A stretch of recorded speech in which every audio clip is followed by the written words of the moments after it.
In this video, let us learn how to divide the number 408 by 2 using the long division method.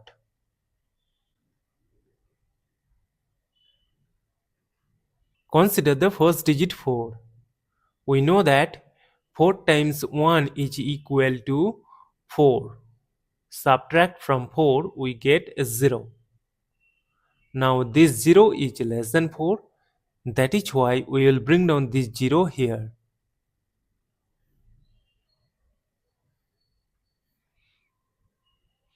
But see that this is the number 0. So we will remove 1 0. But again see that although in this case 0 is less than 4, as we have brought down this number 0 here, we need to divide it. We know that 4 times 0 is 0. Subtract, we get 0. But here this 0 is less than 4. That is why we will bring down the last number 8 here. Now remove this left-handed 0 and it is the number 8. And we know that 4 times 2 is 8. Subtract, we get a 0. As we have got the remainder 0, so we will stop.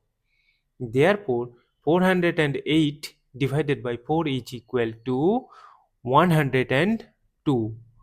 And this is our final answer. Thank you for watching. Please like, share and comment on the video. Also do subscribe the channel.